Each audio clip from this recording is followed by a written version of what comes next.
예, 지금 이 자리에 역시 네 분 나와 계신데요. 새누리당 의원이셨죠. 이두화 변호사, 그리고 검사 출신 김광산 변호사, 그리고 백기종 전 수서경찰서 강력팀장, 심리 전문가 최창호 박사 네 분 나와 계십니다. 안녕하십니까? 안녕하세요. 안녕하세요. 예, 그 프로 중에 우리 아이가 달라졌어요. 이거 아십니까? 예, 이런 프로그램이 있었는데 요새 우리 청와대가 달라졌습니까? 어떻습니까? 예, 좀 달라졌다고 하죠. 뭐 대통령께서도 그 소통에 대한 중요성을 많이 느끼셔서 그 뭐 대수비 회의라 그러죠. 대통령이 주재하는 수석 비서관 회의 같은 내용도 공개적으로 또 하기도 하고, 또 뿐만 아니라 순방을 다녀와서도 바로 오부 그 요인하고 회담을 하기도 하고, 또 여야 대표랑 삼자 회담을 하기도 하고, 이런 모습을 계속 보여주고 계시는데요. 그래서 이와 관련해서 대통령이 실제로 마음을 바꿔서 이제 달라져야겠다, 소통을 해야겠다, 이렇게 마음을 먹으신 것도 있고, 또 뿐만 아니라 이 효율적으로 이루어지고 있는 거는 신임 비서실장인 이병기 실장의 효과라는 얘기도 나오고 있습니다. 그래서 지금 대통령의 지지율이 올라가고 있는 추세인데요. 그중에 20대 지지율도 미미하지만 올라가고 있습니다. 그래서 이 부분은 아무래도 소통에 대한 그 젊은 사람들이 긍정적으로 평가하고 있는 대통령의 노력, 청와대의 노력을 긍정적으로 봐주고 있는 게 아닌가, 이런 자치 분석도 있습니다. 그렇죠. 근데 뭐 일부에서는 이병기 신임 청와대 비서실장이 부임하고 나서 분위기가 달라져서 이렇다. 이병기 효과다. 동의하세요? 저는 동의를 일단 합니다. 예, 동의하세요. 일단 뭐 사람이 한 명 바뀌면 그렇게 변하나요? 예, 그렇게 예. 사람이 중요하다는 말을 새삼 내가 깨닫고 있고요. 일단 이병기 실장이 처음 취임면서 그런 얘기했잖아요. 소통의 가교 역할을 하겠다. 네. 소통의 메신저가 되겠다고 했는데 예. 그런 효과들이 좀 나타나고 있지 않나 싶습니다. 그래서 사실 이병기 실장이 뭐 그전에 뭐 외교, 의전 뭐 그런 거 두루 겪은 분 아닙니까? 그래서 아마 본인의 어떤 그런 과거의 경험이 굉장히 이 국정을 이끌어가는데 많은 도움을 주고 있다고 생각을 하고요. 실질적으로 그 이번 3자 회동의 뒷얘기를 좀 들어보니까요. 그 전에 2013년도에 김한길 대표하고 회동할 때는 그렇죠. 그때 이제 저 국회에 가서 했었죠. 예. 그때 이제 황운하 대표. 김기춘 비서실장이 직접 그 민주당 대표 비서실장인 노웅래 국회의원한테 전화를 했대요. 그래가지고 이거 조율을 하자, 의제를 조율하자. 그런데 같이 조율을 하는데 워낙 그 노웅래 의원이 본인보다 밑에니까 그렇죠. 나이도 상당히 편하게 대한 예. 거예요. 그러니까 불편한 감정을 느껴서 그 당시에 뭐 불쾌함을 느껴서 다시 정무수석을 넣어서 한번 의제를 조율하라고 그랬던 모양입니다. 근데 그 당시 정무수석이 워낙 권한이 없고 왕 실장의 권한이 커서 의제 조율이 굉장히 안 됐다고 합니다. 예. 근데 이번에는 실질적으로 이병기 실장이 들어서면서 조윤선 정무수석한테 전권을 줘서 의제하고 뭐 회동하고 그런데 굉장히 매끄럽게 했다는 겁니다. 예. 지금 조윤선 수석 나오는데 화면에. 근데요, 최 박사님. 네. 이 소통, 우리 이두화 변호사께서 말씀하셨는데 이 소통을 했다라고 하면 하루 지나서 각자 다른 얘기를 하는 것도 소통이라고 할 수 있나요? 이게 보니까 하루살이 효과예요. 하루살이 효과. 딱 하루 지나니까 각기 얘기가 달라져요. 예? 더군다나 그런 말이 나올까봐 여야 회동, 그 대통령까지 3자 회동을 하고 나서 비서실장이 가지 말아라. 그 얘기하면서 한 2시간을 끌었다는 거 아닙니까? 그래서 일단 합의 발표문을 좀 발표하자. 그래서 발표문을 발표했는데도 그 다음날 보면 또 해석이 그 분분한 걸 보면 서로 꿈꾸는 게 다르고 꿈보다 해몽이라는 거. 결국은 사람들은 자기 입장에서 이기적 편향적인 사고방식을 버리기는 어렵다. 더군다나 여야가 그렇게 서로 간에 했는데 그래도 나름 그래도 성과가 있는 것은 우리가 지금도 여기서 다루지만 한 사람이 바뀜으로 인해서 어떤 조직의 풍토가 클라이미트가 바뀐다는 것은 긍정적인 영향이고 또 자꾸 하려고 하다 보면 이제 나중에 좀 뚫리겠죠. 한 방에 뻥 뚫린다면 그동안에 있었던 전 비서실장은 뭐가 됩니까? 근데 하지만 만나는 거는 중요한 것 같아요. 다시 만나야죠. 예, 아니 이번 합의문은 저는 그렇게 칼럼에 썼는데 합의가 없다는 합의문이에요. 네, 이게. 네. 합의가 없다는 데에서 세 명이 다 합의를 했기 때문에 합의문이 나온 것 같다는 생각밖에 안 드는데 중요한 것은 그럼에도 불구하고 만나서 상대를 아는 건 중요한 거 아니겠어요? 그럼요. 자꾸 그렇게 알다 보면 이해가 되고. 그 사실은 그 문재인 대표하고 후보 시절에 그때 만나고서 지금 처음으로 만난 거 아니에요? 그 이제 그런 것도 좀 사실은 승자가 됐으면 패자에 대해서 위로의 초대도 한번 할 수 있는 거고 아니면 축하해주러 갈 수도 있는 건데 너무 벽을 지고 있다 보니까 나를 안 알아주는 것에 대한 절치부심 대표로 들어가서 드디어 한번 예전 YS DJ 때도 DJ를 탁 이제 하도 안 부르다가 그래도 한번 불러야 되지 않을까 하고 칼국수를 먹는데 YS는 후루룩 먹고 가만히 앉아있고 DJ는 먹으려고 하니까 다 끝났고 그래서 서울에서 나중에 대통령 나와서 됐다는 거 아닙니까? 뭐 그냥 속설이지만 원래 이게 합의라는 게 사실 서로 뭐 이렇게 틀린 점을 갖다가 대화를 통해서 타협과 양보해서 조율하는 것이 사실 합의인데요. 그런데 이 합의의 시작은 일단은 상대를 이해하는 데서 시작이 돼야 한다고 생각해요. 그래서 사실 이번에 어떤 3자 회동이 사실 뭐 일치되는 거 거의 없었지 않습니까? 뭐 큰 거 뭐 공무원 연금 개혁에는 뭐 서로 입장을 같이 한다. 하지만 구체적인 건 너무 틀렸거든요. 경제 살리기 분야도 경제 살리기를 해야 한다는 거는 당연히 여야가 당연히 같은 의견이지만 또 구체적 방법에서 또 문재인 대표는 정책이 실패했다고 또 돌직구로 공격을 했단 말이에요. 그래서 사실 뭐 전혀 의견이 다른 걸 확인했지만 그러면 상대방의 입장이 뭔가를 이해하는 그런 첫 시도였기 때문에 소통으로서 의미가 굉장히 있다고 봅니다. 아니, 그리고 또 예. 뿐만 아니라 사실은 저희가 항상 고민을 하는 게 저희가 이제 공보 일을 맡으면 대변인 일을 맡으면 고민을 많이 하는 게 여야 원내대표, 여야 당대표 아니면 대통령까지 해서 이제 청와대에서 회동이 있거나 하면 예. 각각 브리핑을 하는 경우가 생깁니다. 여당 대변인 브리핑하고 야당 대변인 브리핑하고 청와대 대변인 반박 브리핑하고 이런 경우가 생겨서 저희는 사실 이번에도 그럴까봐 좀 조마조마했는데 이병기 실장이 여야 대표를 설득해서 합의문을 뭐 합의가 있었네 없었네 말씀을 하시지만 일단 합의문 형식을 여야 대변인이 같이 발표를 할 수 있었다는 사실이 일보 전진의 의미가 있거든요. 그래서 그런 부분이 이제 조금씩 누적되면 이제 성과가 있을 수 있고 그리고 오늘도 저번에 회동을 할 때도 대통령께서 네. 보시면 문재인 대표를 예우하는 차원에서 문까지 가서 기다리시고 또 뿐만 아니라 시간도 실제 그 예정됐던 시간보다 훨씬 많은 시간을 할애하고 이런 부분이 앞으로도 만날 수 있다는 그런 걸 보여주는 게 아닌가 네. 싶어서요. 희망을 가져봅니다. 저도요. 네. 개인적으로 경험이 있어요. 제가 과거에 그 무지상파에서 TV 토론 프로그램을 진행을 할 때 그때에 이제 결론을 내라 이거예요. 토론 프로그램 쫙 지나서 기승전결 결론 딱 내라 이거예요. 그런데 제가 그랬어요. 아니 수십 년 동안 다르게 생각하고 다르게 주장했던 사람들이 110분 동안 딱 만나서 얘기해가지고 그렇습니다. 이게 결론이군요. 이러면 그건 토론 프로그램이 아니에요. 그거는 거의 신의 한 수지. 그렇게 되면 맞습니다. 이번 회동도 사실 마찬가지라고 봐요. 저는 이번에 예, 예. 그 중요하게 본 게 이제 처음에 그 방송 시사탕탕에 나와서 그런 말씀을 제가 앵커께서 물으실 때 얘기를 했거든요. 그 중산층이나 서민들의 그 경제, 좀 먹고 사는 문제가 중요하다. 그게 또 지지 반등이나 하락에 또 굉장히 큰 요인이다 했는데 저도 유심히 지켜봤는데요. 다른 건 다 말씀 뭐 드릴 필요는 없고 그 문재인 대표께서 5.18 기념식 때 임을 위한 행진곡을 좀 부르게 해달라, 지정곡을 해달라 했는데 박근혜 대통령께서는 보훈처하고 의논을 하시는 게 어떨까 했는데 그때 김무성 대표께서 내가 가서 큰 소리로 부르겠다 했을 때 거기서 역시 그 문재인 대표가 지향하는 것 또 박근혜 대통령께서 대응하시는 것 또 저는 역학관계를 한번 봤거든요. 역시 김무성 대표도 보통은 아니시고 자기가 지향하는 폭이 굉장히 큰 게 있으시구나 하는 걸 그 대화에서 저는 느꼈다. 이런 말씀을 드릴 수 있겠네요. 저는 그런 측면에서 사실은 못 부를 이유가 뭐가 있겠느냐. 애국가를 부르고 그 다음에 부르면 되지요. 어디 뭐 저도 로타리 활동 가보면요. 애국가 부르고 로타리송 부르고 또 그죠 지역 노래 부르고 그러고서 밥 먹어요. 그러니까 저는 그런 건 좀 절충할 수도 있다. 5.18의 경우에 또 하나가 여야 뭐 정례 해동이니 이런 거에 대해서도 합의를 못하는데 자주 뭐 꼭 날을 안 잡았더라도 뭐 2달에 한 번 정도는 뭐 만날 수 있는 거 아니에요?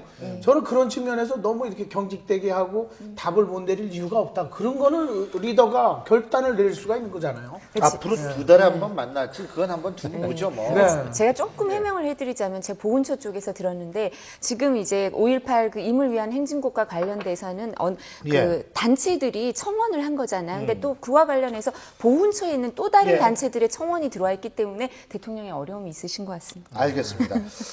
어쨌든 합의를 이룬다기보다는 자주 만나서 이해를 하는 자리가 많았으면 좋겠다 생각입니다. 다음 주제 보시죠.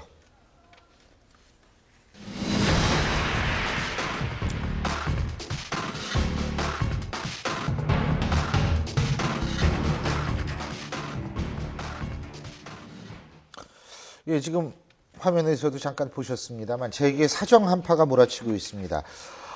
지금 검찰이 포스코 건설 그리고 경남기업 압수수색한 데 이어서요. 신세계, 롯데쇼핑, 동부그룹, SK 건설 뭐 등등 해가지고 이 굴지 대기업들의 대상의 수사 계속 이어지고 있는데요.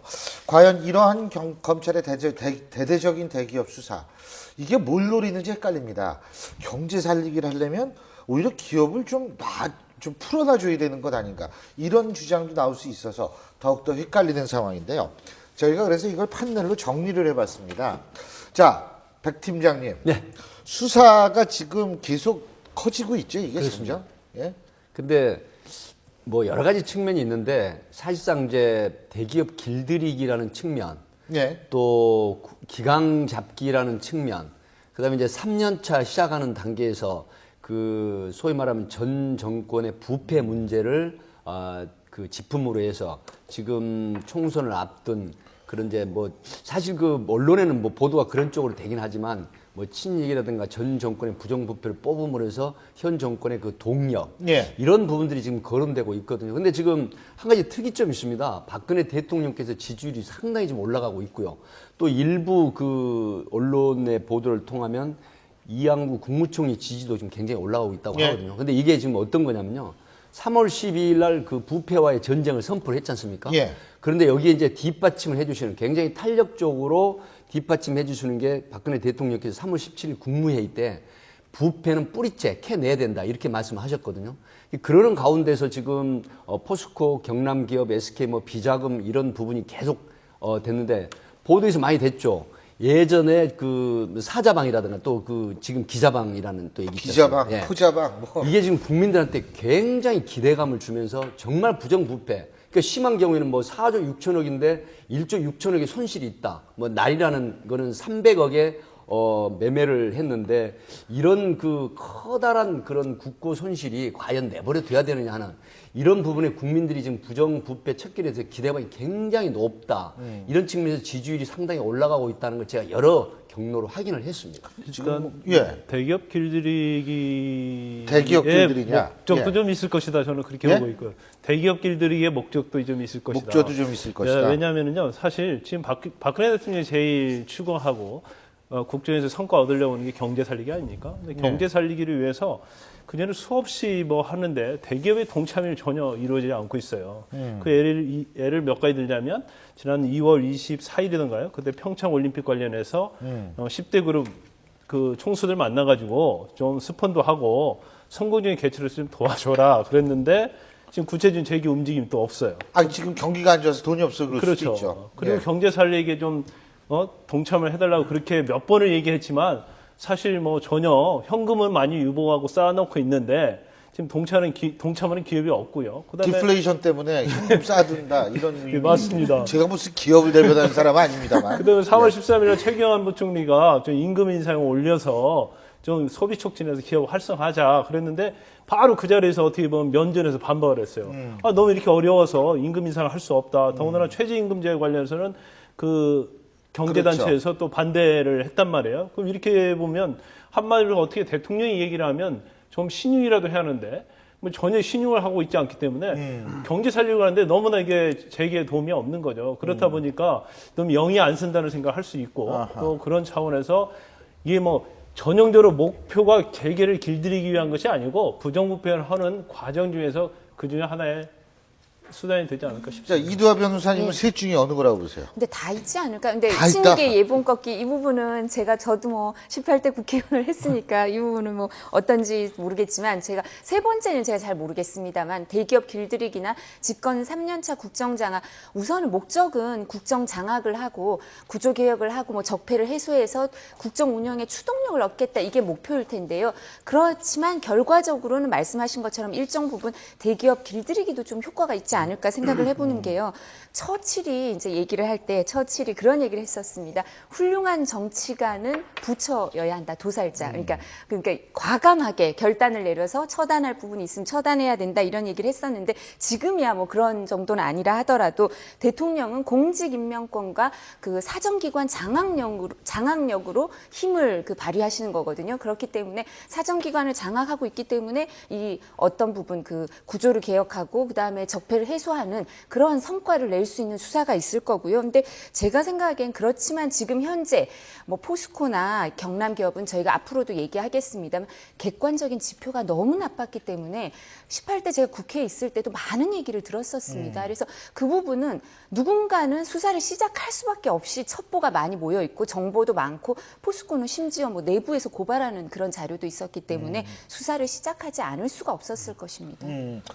예, 최 박사님. 일단 뭐 저는 검찰 자체가 정치 검찰이 아니니까 세월이 바뀌었고 부정부패 이완구 국무총리의 부정부패에 포커스를 맞추는데 다 말씀하신 것처럼 결국은 우리가 민생 경제를 살려야 되고 또 경제 부흥도 해야 되는 측면에서 더군다나 이제 대기업 같은 데에서 너무 그냥 움츠리고 있고 사실 법인세 같은 것도 안 올려주고 있는데 현금만 가지고 있으면서 세상은 그러면 우리가 아무리 노력해봤자 되지도 않는데 그럼 큰 기업에서 좀 움직여줘야 되는데 아까 뭐 김 변호사님 말씀하셨는데 큰일이 있는데도 뭐 동계올림픽에도 지금 겨우 대한항공 정도 거기는 지금 조직위원장을 맡고 있으니까 움직이고 있을 뿐이고 지금 대상이 된 기업들을 보면 또 창조경제혁신센터에 묘하게 또 참여를 안 하고 있어요. 이 기업들이. 일부러 타겟을 거기 맞춘 것은 아니겠지만서도 저는 뭐 검찰이라든가 지금 이 상황이 무슨 국면을 어떻게 쪼여가지고 간다기보다는 크게 해서 문제 있는 것은 짚고 넘어가면서 기존의 기업들이라도 여기에 해당되지 않는 기업들이라도 있는 돈이라도 풀어서 또 취직도 그렇고 최저임금도 조금 올려주고 그러면서 그것들이 엄청나게 자기 그 회사에 뭐 디플레이션 걱정하지 말고 내일 일 너무 걱정하다 오늘 그 깨져버리면 내일이 어디 있습니까? 내일 일은 난 몰라요. 지금 하루하루 살아야 되는데. 아주 철학적인 말씀. 예. 정말 너무 대기업에서 너무 미래를 걱정하고 있는 것 같아요. 근데 지금 이도하 변호사께서도 말씀을 하셨는데 포스코, 전 사실 포스코 이거 보면서 이게 준비를 많이 해놓은 것 같더라고요. 그렇습니다. 뭐 그냥 하자마자 그냥 들어가는데 근데 그 예전부터 말들이 많았군요. 포스코는. 네, 특수 2부 지금 조상준 부장검사인데 저희 MB 정부 때 청와대 민정라인에 오래 있었죠. 예, 검사로서 예. 이제 뭐 원래 검사 뭐 그만두고 들어왔었겠지만 하여튼 오래 있어서 첩보나 정보가 많을 겁니다. 그래서 아마 아니, 포스코 준비를 많이 해둔 것 같더라고요. 예, 그래서 그리고 지금 말씀하신 것처럼 그 이완구 국무총리가 담화문을 발표할 때는요 어느 정도 윤곽은 잡혀 있었던 거예요. 그리고 뿐만 아니라 제가 들은 얘기도 18대 국회를 할 때도 포스코가 사내 유보금이 상당히 있었습니다. 뭐 1조 가까이 있었다는 얘기도 있고 몇천억에 있었는데 그 정준양 전 회장 때 문어발식으로 확장하면서 계열사를 늘리면서 사내 유보금이 90%가 없어졌다는 겁니다. 그런 얘기도 있고요. 그리고 채무 비율이 한 1600% 올라갔죠. 이런 거부터 해서 포스코에 관련해서는 저희가 국민기업이란 마음이 예. 있지 않습니까? 근데 이렇게 망가지고 있으니 여러 가지로 걱정하는 사람들이 정치인들 중에도 많았습니다. 근데 그 포스코에 대해서 박근혜 대통령이 특히 관심 가질 수밖에 없는 게 박정희 전 대통령이 정말 심혈을 기울여가지고 만든 기업인데 이 기업이 이렇게 정권 바뀔 때마다 마치 장난감처럼 그냥 정권이 주무르고 그래서 점점점 이 우량 기업이 쇠퇴하는 거 보고서 분노를 했다 뭐 이런 얘기가 있는 모양이에요. 네, 포스코에 대해서는 뭐 사실 박정희 대통령이 실질적으로 이걸 굉장히 애정을 가지고 한 거 아닙니까? 예. 그래서 그 당시에 그 박태준 그 회장이 어떤 박정희 대통령을 이제 면담하러 가서 굉장히 어려운 점이 많다고 얘기를 했다고 그래요. 그러니까 어려운 점이 뭔가를 한번 써보라. 그러니까 A4용지에다가 다 썼다는 거 아니에요? 다 쓰니까 박정희 대통령이 끝에다가 사인을 딱 해주는 거예요. 이건 내가 보장을 하니까 무조건 해줘라. 하고 이걸 갖다가 마페라고 불렀거든요. 그리고 그걸 가지고 포스코를 만들어서 아무런 장애 없이 저렇게 성장시키는데 도움을 줬다는 겁니다. 어떻게 보면 포스코는 한국의 어떤 정치사 또 경제사에 보면 굉장히 신화적인 거거든요. 근데 실제로 그거 포스코를 세우고 그런 뒷받침을 해주고 어떤 국력을 집중한 것은 박정희 대통령인데 실제로 가서는 박근혜 대통령에 대한 어떤 흔적은 전혀 없고 또 가보니까 뭐 실질적으로 박태준 전 회장의 그런 동상들이 한 4개 정도 있다고 그래요. 뭐 포항공대에도 있고 대치동에 있는 포스코 본사에도 있고 그래서 이제 그런 것 때문에 더 포스코에 대한 관심이 많은데 이것이 오히려 전 정권들의 어떤 전리품처럼 되고 있고 이것이 부정부패 온상이 되고 있으니까 이걸 좀 척결해야 한다. 그래도 거기에 더 의지가 강하다. 이제 그런 소문이 많이 돌고 있죠. 글쎄 뭐 그게 그럴 수도 있지만 어쨌든 부패가 있는 곳은 척결을 해야 되는 건 예. 너무나 당연한 거고요. 우리가 지금 사실은 OECD 국가 중에서는 부패 이 국가 청렴도 지수 가장 낮은 축에 속합니다. 예. 그렇기 때문에 이런 부분을 바로잡는 거에 대해서 우리가 물론 여러 가지 해석을 할 수는 있겠습니다만 해석에 따라서 색안경 끼고 올 필요는 없다고 봅니다. 어떤 분은 뭐 시기 그때 했어야죠. 그러면 본인들이 스스로 하든지 그때 못했으면 지금이라도 해야 된다는 생각이 듭니다.